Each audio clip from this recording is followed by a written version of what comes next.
दोस्तों एक बार फिर स्वागत है आपका जीएस हंट पे। तो आज हम लोग डिस्कशन करने वाले हैं एक मोस्ट इम्पॉर्टेंट टॉपिक यानी आपका कॉलेजियम सिस्टम और साथ ही साथ अभी हाल ही में जो चर्चे में चलने वाली एक व्यवस्था रही है जिसको हम बोलते हैं नेशनल जुडिशियल अपॉइंटमेंट कमीशन। इसको याद करना और फिर उसके बाद आपका जो है कि कॉलेजियम, इसको समझने की कोशिश करते हैं। और उसके बाद एक पॉइंट यहाँ पे हम ये समझेंगे कोई कानून या फिर आपका लॉ जो है कैसे कैसे असंवैधानिक ठहराया जाता है। सुप्रीम कोर्ट में आप किस बेस पे किसी चीज को जो है कि असंवैधानिक ठहरा सकते हैं, ये चीज यहाँ पे हम समझने की कोशिश करेंगे इन तीन टॉपिक के माध्यम से। तो सबसे पहले तो हम ये जानने की कोशिश करेंगे कि कॉलेजियम क्या है, फिर उसके बाद हम इधर आते हैं जिसको हम बोलेंगे नेशनल जुडिशियल अपॉइंटमेंट कमीशन, और उसके बाद हम यहाँ पे थोड़ा सा इसको जोड़ करके ये देखेंगे कि ये जो लॉ होता है ना, या कोई कानून या अधिनियम होता है, इसको किस तरीके से नील एंड वायलेट किया जा सकता है सुप्रीम कोर्ट ऑफ इंडिया के द्वारा। सबसे पहले आप अपने दिमाग में इस बात को ध्यान में रखें कि ये जो आपका सुप्रीम कोर्ट है, हमारे पास जो है कि एक स्वतंत्र सुप्रीम कोर्ट की बात कही गई है कि अपने पास एक क्या होगा, स्वतंत्र सुप्रीम कोर्ट होगा। और इसकी स्वतंत्रता बहुत जगहों से आपको देखने को मिलेगी। वैसे मैं यहाँ पे इसकी स्वतंत्रता के बारे में पूरा जो है कि आपको डिफाइन नहीं कर रहा, बट ओवरऑल आप ये कह सकते हैं कि हमारे पास एक निष्पक्ष और स्वतंत्र क्या है, सुप्रीम कोर्ट है। हमारे लोकतांत्रिक देश की एक बहुत बड़ी विशेषता है कि हमारे पास कुछ ऐसी ऑर्गेनाइजेशन है जो स्वतंत्र रूप से काम कर रही है, जो लोकतांत्रिक देश के लिए बहुत जबरदस्त मानी जाती है, जिसमें से आप सुप्रीम कोर्ट की बात कर सकते हैं। और उसके बाद उसी तरीके से इलेक्शन कमीशन ऑफ इंडिया की बात कर सकते हैं, उसी तरीके से आप यूपीएससी की बात कर सकते हैं, उसी तरीके से आप जो है कि कैग की बात कर सकते हैं। ये कुछ ऐसी संस्थाएं हैं जो आप ये कह सकते हैं कि बिल्कुल स्वतंत्र है, जो भारतीय लोकतांत्रिक व्यवस्था को बनाए रखने के लिए महत्वपूर्ण भूमिका निभाती हैं। तो ओवरऑल आप ये कह सकते हैं कि ये स्वतंत्रता हमें समझने की जरूरत है। और एक पॉइंट इधर और आप समझने की कोशिश कीजिए कि ये स्वतंत्र बॉडी है लोकतांत्रिक व्यवस्था के लिए, और होना भी चाहिए। अगर इनकी स्वतंत्रता प्रभावित है किसी तरीके से तो हम अच्छे लोकतंत्र की कामना नहीं कर सकते। इधर आपका जो सुप्रीम कोर्ट है, इस सुप्रीम कोर्ट में अगर एक आध दो पॉइंट मैं आपको बताऊं तो इसमें आप सबसे मोस्ट इंपॉर्टेंट एक आर्टिकल पढ़ सकते हैं जिसको आर्टिकल 50 कहते हैं। आर्टिकल 50 में आप क्या पढ़ते हैं, आर्टिकल 50 में आप ये पढ़ते हैं कि जो आपकी कार्यपालिका है, न्यायपालिका है, ये आपस में कभी एकजुट नहीं हो सकती। यानी इसमें सेपरेशन किया गया है। जो हमारी जुडिशरी है यानी जो हमारी न्यायपालिका है और जो हमारी कार्यपालिका है, इसको सेपरेट किया गया है और इसको basic structures of Indian constitution माना गया है। आगे मैं और डिटेल में अभी आपको बताऊंगा ये नेशनल जुडिशियल अपॉइंटमेंट कमीशन जब हम इसको समझने की कोशिश करेंगे तो। बट थोड़ा आप ध्यान रखना इस बात को। एक पॉइंट आप इसमें और याद कर सकते हैं कि अपने भारत में क्या है, अपने भारत में सुप्रीमेसी ऑफ कॉन्स्टिट्यूशन है। सुप्रीमेसी ऑफ कॉन्स्टिट्यूशन का मतलब क्या हो गया कि संविधान की सर्वोच्चता है। यानी कुल मिला करके कहने का मतलब ये हो गया कि हमारी संघीय व्यवस्था की एक विशेषताओं में से एक विशेषता ये है कि यहाँ सुप्रीमेसी ऑफ कॉन्स्टिट्यूशन है। जो कुछ भी होगा अकॉर्डिंग टू कॉन्स्टिट्यूशन होगा। तो इधर हम जब ये वाला टॉपिक पढ़ेंगे कि किसी भी लॉ को यानी जो भी कोई कानून है, अधिनियम, इसको किस तरीके से आप सुप्रीम कोर्ट में चैलेंज करेंगे और किस आधार पर उसकी कॉन्स्टिट्यूशनलिटी की जांच की जाएगी, संवैधानिकता की जांच की जाएगी और उसको जो है कि नील एंड वायलेट किया जाएगा, किसके माध्यम से, सुप्रीम कोर्ट के माध्यम से। तो आइए अब यहाँ पे हम समझने की कोशिश करते हैं कि मुद्दा क्या है वर्तमान समय में चर्चे में। देखिए, एक तो हमारे पास जो है कि न्याय व्यवस्था है, एकीकृत न्याय व्यवस्था है, इस तरीके से पिरामिड के आकार का। इधर आपका सुप्रीम कोर्ट, इधर आपका जो है कि हाई कोर्ट और इधर डिस्ट्रिक्ट कोर्ट आपको मिल जाता। तो अपने भारत में क्या है 25 जो है कि हाई कोर्ट मिल जाएंगे और एक आपका क्या मिलेगा, सुप्रीम कोर्ट मिलेगा। तो हाई कोर्ट और सुप्रीम कोर्ट में जजों के ट्रांसफर को लेकर के, जजों के पदोन्नति को लेकर के और जजों की नियुक्ति के लेकर के एक सिस्टम डेवलप किया गया जिसका नाम क्या है, कॉलेजियम है। क्या नाम है, कॉलेजियम। यानी कॉलेजियम कुछ नहीं है, आप ये कह सकते हैं कॉलेजियम इज ए ग्रुप। यानी ये ग्रुप है, किसका ग्रुप है, जजों का ग्रुप है। यानी आप ये कह सकते हैं कि वर्तमान समय में हमारी जो सुप्रीम कोर्ट है, उस सुप्रीम कोर्ट में जजों की जो संख्या 33+1 है, यानी आपका एक चीफ जस्टिस ऑफ इंडिया और 33 जज है। इनमें से आपका 4+1 यदि कहेंगे तो ये 4 सीनियर मोस्ट जज है सुप्रीम कोर्ट के और एक है चीफ जस्टिस ऑफ इंडिया। इनका ग्रुप है। इनके ग्रुप के माध्यम से क्या किया जाता है कि ये जो है कि अपॉइंटमेंट किया जाता है। इनमें जो सुप्रीम कोर्ट के जज होते हैं, हाई कोर्ट के जो जज होते हैं, यानी कुल मिला करके कहने का मतलब ये है कि सुप्रीम कोर्ट की स्वतंत्रता यहां से भी दिखती है कि सुप्रीम कोर्ट इस मायने में भी स्वतंत्र है कि कोई भी बाहरी का व्यक्ति यहाँ नहीं है, यानी बाहर का कोई ऐसा व्यक्ति नहीं है जो कॉलेजियम में बैठा हो। यहाँ पे आपका कौन लोग बैठे हुए हैं, टोटली आपका सुप्रीम कोर्ट के लोग ही बैठे हुए हैं, यानी चीफ जस्टिस और उसके बाद सीनियर मोस्ट जज यहाँ पे बैठे हुए हैं। और ये जो है कि आपका ओवरऑल कह सकते हैं कि यही लोग रिकमेंड करते हैं मिनिस्टर ऑफ काउंसिल को, और उसके बाद जो है कि राष्ट्रपति क्या करता है, किसी भी जज की नियुक्ति करता है। जैसे एग्जाम्पल के तौर पे मान लेते हैं ऐसे, ये कॉलेजियम है, इसमें 4 यानी 5 लोग आपके हो गए, और उसके बाद आपका इसमें होगा क्या, जैसे मान लीजिए कि ए नाम का एक व्यक्ति, इसको सुप्रीम कोर्ट का जज बनाना है। ये लोग क्या करेंगे, चारों मिलकर के इसका विचार विमर्श करेंगे और उसके बाद इसको मिनिस्टर ऑफ काउंसिल को भेजेंगे। मिनिस्टर ऑफ काउंसिल का मतलब हो गया मंत्री परिषद को भेजेंगे। अब फिर उसके बाद यही लोग क्या करेंगे, इसको प्रेसिडेंस के पास भेजेंगे और प्रेसिडेंस क्या करेगा, इनकी नियुक्ति कर देगा। अब देखो यहाँ पे एक पेच ये है कि क्या इनके द्वारा दी गई सलाह जो होती है वो बाध्यकारी होती है या नहीं होती है।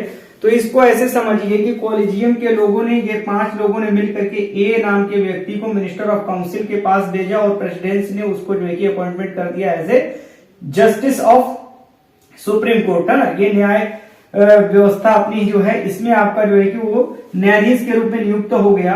तो फिर उसके बाद यहाँ पे आपको समझने की जरूरत है कि अगर ये मिनिस्टर ऑफ काउंसिल इस नाम से सहमत नहीं है, ए नाम से सहमत नहीं है, तो ये क्या करेगी, ये कॉलेजियम को उठा करके इसमें दे देगी, कहेगी कि आप इसका पुनर्विचार कीजिए। लेकिन ये कॉलेजियम के 5 लोग क्या करते हैं, फिर इसी नाम को उठा करके इधर दे देते हैं, तो ये बाध्यकारी हो जाता है, यानी उसी व्यक्ति को क्या करना पड़ेगा, अपॉइंटमेंट करना पड़ेगा। अब ये व्यवस्था हमारे भारतीय न्याय व्यवस्था में लंबे समय से चली आ रही है और वर्तमान समय में ये कहा जा रहा है कि इसमें सुधार करने की जरूरत है। हमने सुधार किया भी, लेकिन उसके बावजूद भी हमने इसको देखा कि ये किसी तरीके से सुप्रीम कोर्ट में चैलेंज हुआ और उसके बाद क्या हुआ कि इसको नल एंड वायलेट भी कर दिया गया। तो देखिए यहाँ पे मैटर क्या था। सबसे पहले आप देखिए, ये पुरानी पद्धति है, इसके माध्यम से आपका जो है कि सुप्रीम कोर्ट के जजों का अपॉइंटमेंट होता है, ट्रांसफर होता है, ठीक। अब यहाँ पे एक एलिगेशन लगाया गया, वो एलिगेशन क्या था, यानी आरोप यहाँ पे क्या था, ये कहा जा रहा था कि ये जो कॉलेजियम सिस्टम है इसमें भाई भतीजावाद है, यानी भाई भतीजावाद के आरोप को दिखाते हुए इस चीज को कहा गया कि सुप्रीमेसी अच्छी नहीं मानी जाएगी यदि इस तरीके से जज आएंगे तो, है ना। तो यहाँ पे लोगों ने आरोप लगाया। फिर उसके बाद क्या हुआ कि इस चीज को लंबे समय से जो है कि मांग किया जा रहा था कि किस तरीके से इस चीज को हटाया जाए। तब जाकर के यहाँ पे जो आपका ये कॉलेजियम सिस्टम है, इस कॉलेजियम सिस्टम्स को हटाने के लिए 2014 में एक नया बिल प्रस्तुत किया गया जिसको बोला गया नेशनल जुडिशियल अपॉइंटमेंट कमीशन। तो ये जो आपका बिल था ये 2014 में प्रस्तुत किया गया और 2015 में ये आपका क्या हुआ, दोनों सदनों से पास हुआ और प्रेसिडेंट ने अपनी इसमें सिग्नेचर कर दी। तो ये नेशनल जुडिशियल अपॉइंटमेंट कमीशन बना दिया गया। अब ये नेशनल जुडिशियल अपॉइंटमेंट कमीशन कुछ है नहीं, इसका मतलब ये हो गया कि national judicial appointment commission is a group, है ना। ये आपका क्या है, एक ग्रुप है, यानी कमीशन का मतलब ही होता है ग्रुप, ठीक। तो ओवरऑल आप ये कह सकते हैं कि ये भी आपका ग्रुप है, ये भी ग्रुप है। इसमें आपका सीनियर मोस्ट 4 जज है और एक चीफ जस्टिस ऑफ इंडिया 5 लोगों से बना हुआ है। और फिर उसके बाद इसके स्थान को हटा करके एक नया जो है कि सिस्टम डेवलप किया गया, यानी कानून बनाने का अधिकार किसके पास है, कानून बनाने का जो अधिकार है वो है आपका संसद के पास, पार्लियामेंट के पास। पार्लियामेंट ने ये बिल प्रस्तुत किया नेशनल जुडिशियल अपॉइंटमेंट कमीशन और उसके बाद 2015 में इसको एक्ट का रूप दे दिया, दोनों सदनों से ये पास हुआ, सिग्नेचर हुई, नया सिस्टम डेवलप हो गया। अब देखिए यहाँ पे मेन इशू यहाँ पे क्या था कि कॉलेजियम को हटाओ क्योंकि यहाँ पे भाई भतीजावाद है। अब नया सिस्टम लेकर के आओ, उसका नाम क्या है, नेशनल जुडिशियल अपॉइंटमेंट कमीशन। तो नेशनल जुडिशियल अपॉइंटमेंट कमीशन लाया गया, लेकिन उसके बावजूद भी देखेंगे वर्तमान समय में जो हमारी पद्धति चल रही है वो कौन सी पद्धति चल रही है, वो चल रही है आपकी कॉलेजियम वाली, यानी अभी भी वर्तमान समय में कॉलेजियम चल रहा है। तो कॉलेजियम आपको समझ में आ गया होगा कि सुप्रीम कोर्ट में एक ऐसी पद्धति थी, एक ऐसी प्रक्रिया थी जिसके माध्यम से हम सुप्रीम कोर्ट के जजों का, फिर उसके बाद हाई कोर्ट के जजों का जो नियुक्ति होती थी, जो ट्रांसफर होता था, ये सब सारी चीजें जो है कि इन्हीं के माध्यम से, इन्हीं की रिकमेंडेशन से हुआ करती थी। लेकिन जब इस पे आरोप लगाया गया भाई भतीजावाद का और ये कहा गया कि यदि इस तरीके से लोग आएंगे तो हमारे सुप्रीम कोर्ट की जो स्वतंत्रता है, जो लोगों का विश्वास है, वो भंग होगा। फिर उसके बाद जो है कि पार्लियामेंट इस चीज को महसूस किया, फिर उसके बाद उन्होंने क्या बना दिया, नेशनल जुडिशियल अपॉइंटमेंट कमीशन, यानी इसको हटाओ और इसको लेकर के आओ। अब देखिए इसमें क्या सिस्टम था और इसको किस तरीके से सुप्रीम कोर्ट में जो है कि चैलेंज किया गया। देखो ये आपका नेशनल जुडिशियल अपॉइंटमेंट कमीशन, अगर इसकी हिंदी कहें तो राष्ट्रीय न्यायिक नियुक्ति आयोग हो गया। राष्ट्रीय न्यायिक नियुक्ति आयोग जो बनाया गया, इसमें 6 लोगों को रखा गया। कितने लोगों को रखा गया, 6 लोगों को। इसमें कितने लोग थे, 5 लोग थे, ठीक ना। 4+1 के पॉइंट्स मैंने बताए थे, 4 सीनियर जज ऑफ सुप्रीम कोर्ट और एक आपका जो है कि चीफ जस्टिस ऑफ इंडिया। और वर्तमान समय में सुप्रीम कोर्ट में जजों की संख्या कितनी है, 34 है total chief justice of India को लेकर के। अब देखो यहाँ पे ये जो बनाया गया, इसमें 2 तरीके से लोग आने थे, 2+1, यानी यहाँ पे सुप्रीम कोर्ट के 2 सीनियर मोस्ट जज, यानी वरिष्ठ जजों को यहाँ पे रखना, प्लस आप ये कह सकते हैं ये आपका है चीफ जस्टिस ऑफ इंडिया, यानी जुडिशरी से हमारे 3 लोग हो गए। फिर उसके बाद अगर आप बात करें तो इधर आपका जो है कि 3 लोगों को रखना था। इसमें से भी आप इसको 2 भागों में बांटे। एक व्यक्ति था विधि यानी लॉ मिनिस्टर, यानी विधि मंत्री। तो ये विधि मंत्री को रखा गया कि एक व्यक्ति विधि मंत्री होगा, लॉ मिनिस्टर होगा, और इधर 2 व्यक्तियों को रखना था, ये बाहर से आने वाले थे, बाहर से आने वाले थे। और ये जो बाहर से आने वाले थे, इनको जो है कि लाने वाले कौन लोग थे, इसमें 3 लोग, यानी चीफ जस्टिस ऑफ इंडिया और प्रधानमंत्री और उसके बाद अपोजिशन का लीडर, यानी कुल मिला करके एक ग्रुप इधर बन रहा है। इन 2 लोगों को जो है कि लाया जाएगा नेशनल जुडिशियल अपॉइंटमेंट कमीशन में। क्यों, क्योंकि ये आपका इस तरीके से बनाया गया है ताकि इसकी पारदर्शिता और ट्रांसपेरेंसी इसकी बनी रहे। और उसके बाद ये जो व्यक्ति होंगे, तो ये किस तरीके के व्यक्ति होंगे, ये विधि के अच्छे जानकार होंगे, विधि के अच्छे जानकार होंगे। तो इस तरीके से ये हम क्या बना दिए, 6 लोग को बना दिए नेशनल जुडिशियल अपॉइंटमेंट कमीशन। यानी जो काम पहले कॉलेजियम के माध्यम से कंप्लीट होता था, वही काम अब किसके माध्यम से कंप्लीट होगा, नेशनल जुडिशियल अपॉइंटमेंट कमीशन के माध्यम से होगा। तो एक पुरानी पद्धति थी, उस पुरानी पद्धति को हटा करके नई पद्धति लाया गया, जिसको हमने क्या बोला, नेशनल जुडिशियल अपॉइंटमेंट कमीशन बोला। क्या बोला, नेशनल जुडिशियल अपॉइंटमेंट कमीशन। कितने लोगों को रखा, 6 लोगों को रखा। 3 कहां से रखा, ये 3 हमारे जुडिशरी से आने वाले थे, 2 सीनियर मोस्ट जज और उसके बाद एक ऐसा व्यक्ति जो उसको हम क्या बोलते हैं, चीफ जस्टिस ऑफ इंडिया। 3 इधर से हो गए। फिर इधर आप लेकर के आए, 3 लोग बाहर से आने थे, तो एक उसमें कौन हो गया, लॉ मिनिस्टर हो गया। 2 बाहर से आने वाले थे, 2 बाहर से कौन लोग हैं, ये विधि के अच्छे जानकार हैं। इनको कौन लेकर के आएगा, तो 3 लोगों का ग्रुप बनेगा। कौन कौन, चीफ जस्टिस ऑफ इंडिया, प्रधानमंत्री और उसके बाद आपका जो है कि अपोजिशन का लीडर। तो ये तो आपको क्लियर होगा कि चीफ जस्टिस को क्यों रखा गया है, प्रधानमंत्री को क्यों रखा गया, अपोजिशन के लीडर को क्यों। यहां मनमानी नहीं होगी, इन 2 व्यक्तियों को लाने के लिए मनमानी नहीं होगी और उसकी ट्रांसपेरेंसी बरकरार रहेगी, सही व्यक्ति को यहाँ पे लाया जाएगा। अब उसके बाद देखिए ये 6 लोगों का जब बना दिया गया और ये 2015 में आ गया और इसको हटा दिया गया, ये आपका एक विधि का रूप धारण कर लिया, यानी एक कानून बन गया, एक अधिनियम बन गया। लेकिन क्या हुआ कि जब कभी किसी भी चीज को हम संसद में बनाते हैं, ठीक ना, अब ध्यान से सुनना, संसद में जब किसी चीज को बनाते हैं तो संसद का काम क्या होता है, संसद का मुख्य काम ये होता है कि वो क्या करे, लॉ का फॉर्मेशन करे, यानी कानून को बनाए। यानी विधि को बनाने का जो घर है उसको हम विधायिका बोलते हैं, यानी पार्लियामेंट बोलते हैं। पार्लियामेंट ने ये काम अपना कर दिया, किसके लिए कर दिया, सुप्रीम कोर्ट क्योंकि ऑलरेडी आप ये जानते हैं हमारे पास जो है कि लॉ कमीशन है, लॉ कमीशन के माध्यम से क्या किया जाता है, समय समय पे ये बातें बताई जाती है। प्लस कभी कभी आपका बहुत सारे जो है कि पिटिशन जो है कि सुप्रीम कोर्ट में पड़े रहे होते हैं और सुप्रीम कोर्ट के भी जो है कि कुछ आदेश होते हैं कि इस पे आपको कानून बनाना चाहिए, तो वो जो है कि उस हिसाब से क्या करती है, कानून का फॉर्मेशन करती है। अब देखो जब इस कानून को बना दिया तो हमारे भारत में क्या है कि सुप्रीमेसी ऑफ कॉन्स्टिट्यूशन है। मैंने जैसे कि आपको पहले ही बताया, न तो हमारे यहाँ पार्लियामेंट सुप्रीम है, न तो पीएम सुप्रीम है, न तो कोई रिलीजियस सुप्रीम है। यानी सुप्रीमेसी हमारे अंदर कहां पे है, हमारी इंडिया के अंदर सुप्रीमेसी ऑफ कॉन्स्टिट्यूशन है। सबसे टॉप लेवल पे यदि कोई चीज रखी गई है तो वो हमारा कॉन्स्टिट्यूशन है। आपका रिलीजियस भी नहीं है, यदि रिलीजियस होता तो सबरीमाला का केस, 3 तलाक का केस है ना, ये सब सारी चीजें ऊपर होती, ये सब सारी चीजें जो है कि कॉन्स्टिट्यूशन से बियॉन्ड ना होती। तो कुल मिला करके कहने का मतलब ये हो गया कि अब जो हमें यहाँ समझने की जरूरत है वो ये है कि हमने सुप्रीमेसी को ध्यान में रखते हुए और फिर उसके बाद जो है कि जो पॉइंट यहाँ पे ये डेवलप की गई, किस बेस पे किसी को हम कॉन्स्टिट्यूशनल कह सकते हैं, नहीं कह सकते हैं, इस बेस पे इसको चैलेंज किया गया। कहां पे चैलेंज किया गया, सुप्रीम कोर्ट में इसको चैलेंज किया गया। अब देखो इसमें चैलेंज किस बेस पे किया गया, मैंने भी जस्ट आपको बताया ना कि ये जो आपका आर्टिकल 50 है, इस आर्टिकल 50 में क्या कहा गया है कि सेपरेशन होगा। सेपरेशन का मतलब अलगाव होगा, न्यायपालिका कार्यपालिका आपस में मिल करके काम नहीं करेंगी।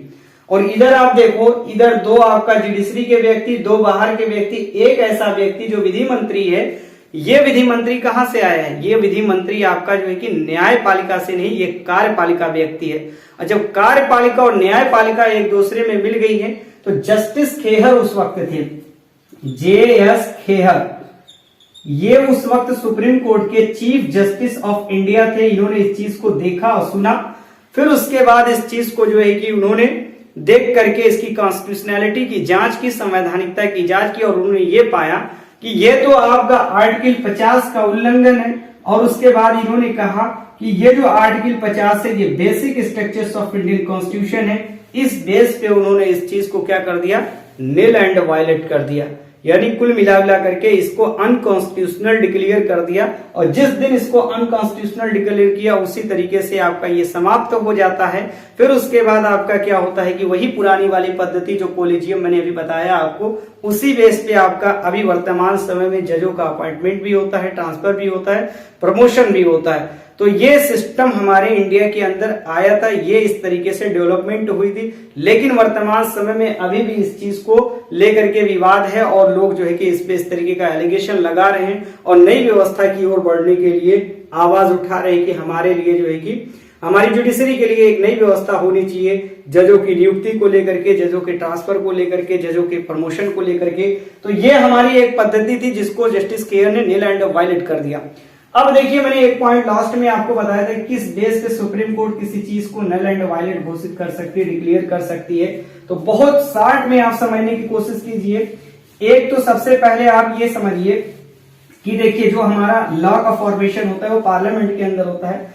2-3 चीज ऐसी है, जैसे अगर मान लीजिए कि आपका बेसिक स्ट्रक्चर है ना, basic structures of Indian constitution है, मूलभूत जो आधार है कॉन्स्टिट्यूशन का, उस बेस पे आप जो है कि किसी भी कॉन्स्टिट्यूशन को या फिर किसी भी लॉ को आप क्या कर सकते हैं, नल एंड वायलेट कर सकते हैं। जैसे मान लीजिए कि एग्जांपल के तौर पे अगर किसी चीज को सुप्रीम कोर्ट ने basic structures of Indian constitution declare कर दिया, तो आप यदि उसके खिलाफ कानून बनाते हैं तो वो जब सुप्रीम कोर्ट के अंदर जाएगा तो सुप्रीम कोर्ट उसको क्या करेगी, नल एंड वायलेट कर देगी।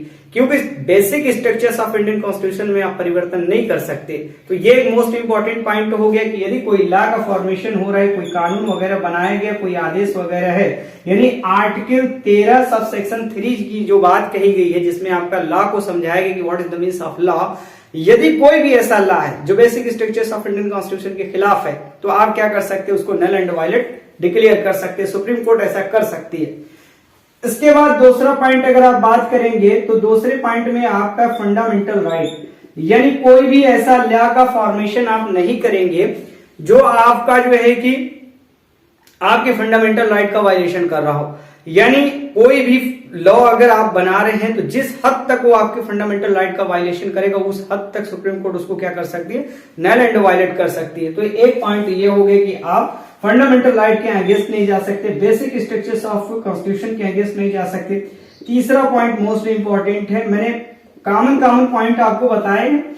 और इधर अगर मान लीजिए कि जिस तरीके से आप किसी कानून को बनाते हैं उसकी एक प्रोसीजर होती है, उस प्रोसीजर के अकॉर्डिंग अगर उस कानून को आपने नहीं बनाया, उस प्रोसीजर को फॉलो नहीं किया है और उस बेस पे यदि आपका सुप्रीम कोर्ट में कोई चैलेंज करता है तो उस बेस पे भी सुप्रीम कोर्ट क्या कर सकती है, उसको नल एंड वायलेट कर सकती है।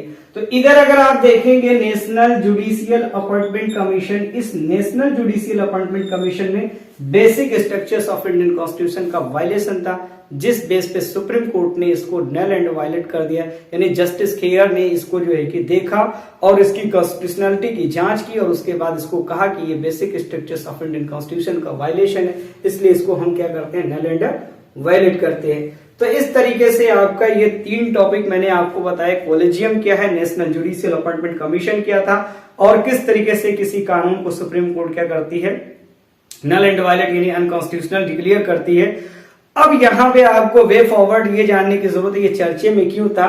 चर्चे में इसीलिए था कि अब हमें जो है कि एक नई व्यवस्था की ओर आगे बढ़ने की जरूरत है ताकि हम जुडिशरी की जो ट्रांसपेरेंसी है, जो लोगों का विश्वास है, उस चीज को हम बनाए रखें और जो लोकतंत्र के लिए ये जानी जाती है उस लोकतांत्रिक व्यवस्था के लिए उसे हम बरकरार रख सके।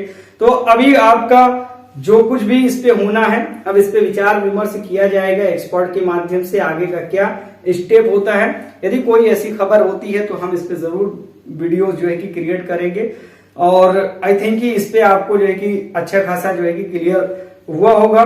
तो आज के लिए बस, फिर मिलते हैं नेक्स्ट डे अगले वीडियो।